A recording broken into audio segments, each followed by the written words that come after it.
तो मैं सुबह उठते से गहरी सोच में पड़ जाता हूँ, क्योंकि मेरे को टट्टी और भूख दोनों साथ में लगती है। सुबह उठते से मैं बैठे बैठे सोचे जा रहा हूँ कि पहले क्या करूँ। मेरे से मैनेज नहीं हो पा रही है ये दोनों चीजें। फालतू फालतू की बातें आ रही है मेरे दिमाग में कि क्या मैनेजर रख लिया जाए इन दोनों चीजों को मैनेज करने के लिए। इतना सोच विचार करने के बाद मैं फाइनली डिसाइड करता हूँ कि पहले मैं जा रही हूँ। थोड़ी देर बैठ के नाश्ता पानी हो जाए। ले किराने की लिस्ट बना दो। हाँ, मम्मी को मैं 1 सेकंड भी फ्री दिख गया ना कुछ फालतू काम बता देंगे। तू फ्री कैसे बैठा है? जो चांद देख के छत पे से निकला है कि नहीं? अरे पर उठ चल फटाफट।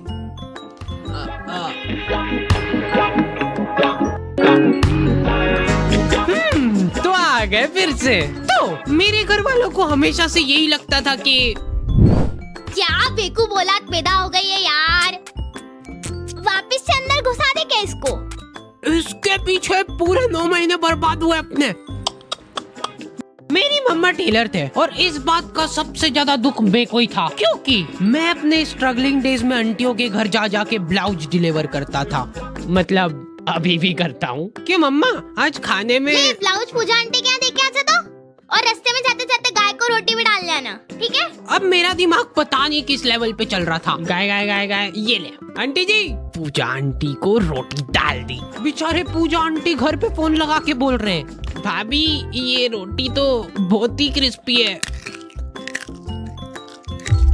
देख इधर देख मेरी आंखों में। अरे देख ना, देखो मैंने तेरा दिमाग फेंकने का तो बोला ही नहीं था कहीं पे। तो तू कहाँ पे फेंक के आया बेटा? कहाँ पे फेंक के आया?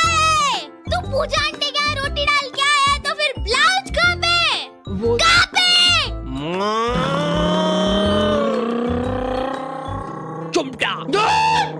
हाँ, हमारा दूध वाला इतनी जोर से चिल्लाता है ना कि आखी कॉलोनी के लोग तपेली ले लेके आ जाते थे बाहर। कितना?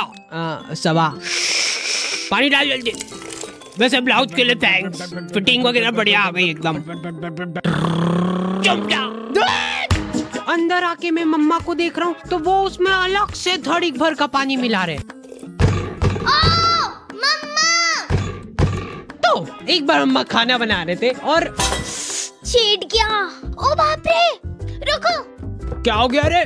फिर से चेट गया क्या उसको? कहीं रोज कोलगेट ऐसे ही बिगड़ रहा है बस अपना। 50 बार समझा दिया यार मैंने कि जब भी खाना बनाओ तब अपना जो ध्यान है ना वो पूरा गैस पे होना चाहिए। अब गैस, हाँ, मेरे पापा कोई भी इंसिडेंट होता है ना उसी टाइम चालू हो जाते, उसी टाइम। उनको वेट नहीं करना है, हाथों हाथ सुनाएंगे वो। अभी रिसेंटली मेरा एक्सीडेंट हो गया था, ठीक है? तो पापा वहाँ आके कितनी बार समझा दी मैंने तेरे को एक ही चीज कि क्लच जब भी छोड़ो तब धीरे से छोड़ो। मैं गाड़ी के नीचे दबा हुआ पड़ा हूँ और पापा कैसे धीरे से। पर नहीं, अपने को पायलट बनना है, पायलट। अब अस्पताल में नहीं ले जा रहा हूँ, मैं तेरे को ले जाऊंगा टैटू आर्टिस्ट के पास। तेरे हाथ पे अपन लिखवा रहे पायलट। हाँ, ऐसे ही है वो। तो मम्मा को चेट गई वो ऐसी कोई ज्यादा बड़ी बात नहीं है, लेकिन कोलगेट खत्म हो रहा है वो ज्यादा इम्पोर्टेंट है। और उससे भी ज्यादा इम्पोर्टेंट ये है कि ये डाई 15 मिनट रखनी है कि आधा घंटा। एक तो मैं बरगंडी कलर बोला था, काला ढूस लेके आ गया यार। ये आदमी लोग बहुत मासूम होते हैं, ये लोग हरकतें करके भूल जाते हैं, लेकिन सिर्फ तब जब हरकतें इनने खुद ने करी हो। इनको अगले दिन याद ही नहीं है कि इन्होंने क्या कांड करे कल। दूल्हे की सालियों हरे दुपट्टे वालियों, चलो। मैं टिफिन किधर रखा यार? ओए सुन रही है क्या? ओए टिफिन है किधर? निकाला भी था कि नहीं? हाँ मम्मा, ये मिल गया, इधर डिक्की में पड़ा है। अरे क्या क्या? वहाँ कहीं नहीं धो। हाथ भी नहीं लगाऊंगी मैं। बांस उठा है वो पूरा 8 वाला। ऑफिस से फोन क्या आ रहा है? टाइम कितना हुआ है? अरे यार आज की तनख्वाह काट देगा यार मेरी ये। मम्मा मैं नहाने जा रहा हूँ। अब मेरे को नहाने से प्रॉब्लम नहीं है, लेकिन मेरे को प्रॉब्लम इस साबुन से है, जिसपे से मेरे को एक एक बाल खुरेद के अलग करना पड़ता है। और सबसे रहस्यमयी बात यह है कि मेरे घर वालों में से किसी का भी बाल नहीं है ये, क्योंकि कोई मानने को ही तैयार नहीं है यहाँ पे। हो ही नहीं सकता यार।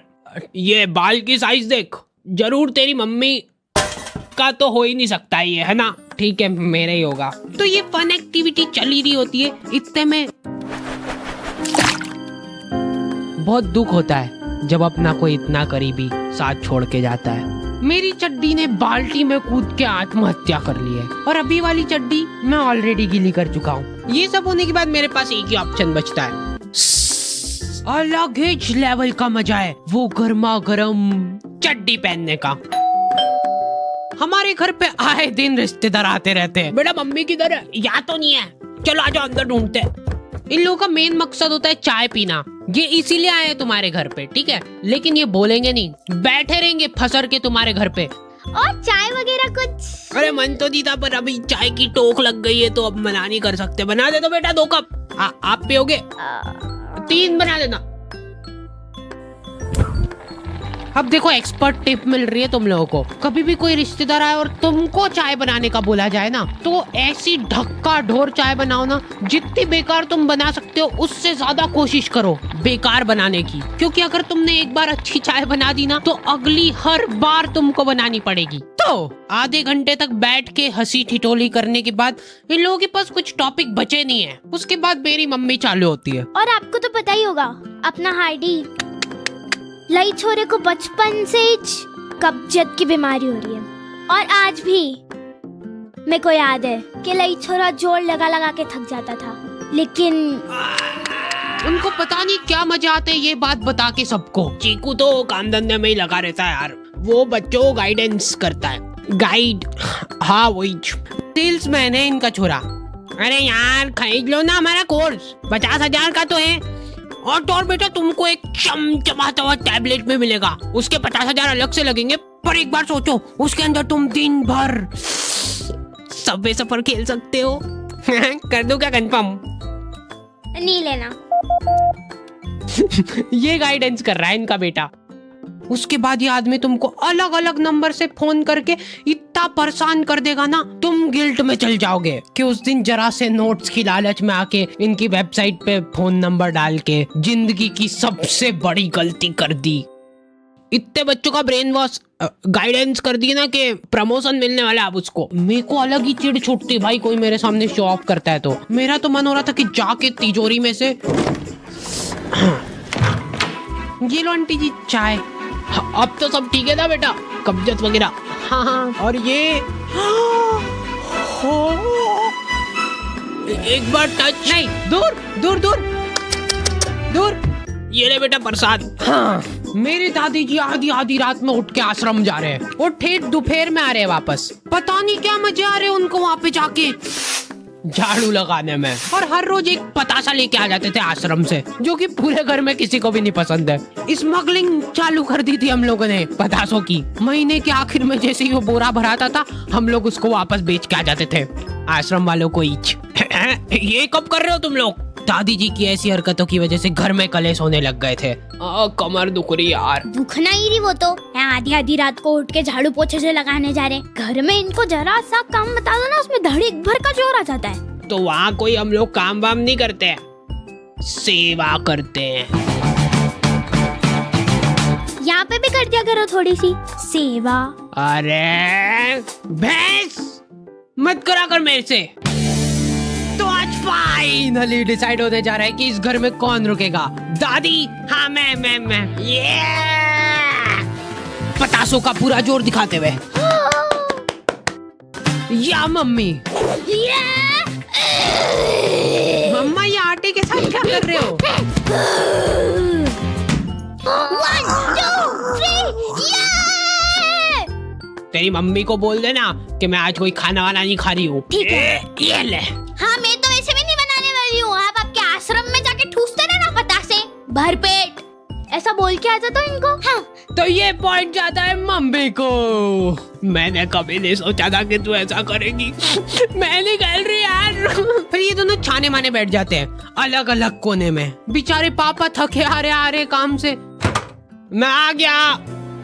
किधर हो यार सब लोग?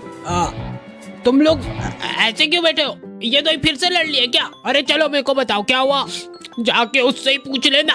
अच्छा चल तू बता दे क्या हुआ। मैंने कुछ नहीं करा। देखो तुमने देखा ना यहाँ पे रुला दिया मम्मा को। अब देखो लड़ाई झगड़े चल रहे हैं, हाथापाई पे बात आ रही है, बहुत बढ़िया बात है, लेकिन मेरे को एक बात समझ नहीं आती कि तुम लोग खाना क्यों नहीं खा रहे हो। मम्मा खाना तू खा ले, मैं तो नहीं खा रही। बना तो दो। हाँ यार भूख लग रही मेरे को, सुबह भी टिफिन नहीं दिया। हाँ मेरी तो गलती है सब। ये रोई नहीं इस बार है ना।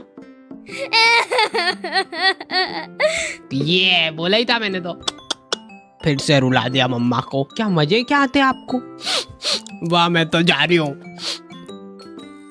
मेरे आश्रम जाने का टाइम हो गया है, सेवा करनी है मेरे को।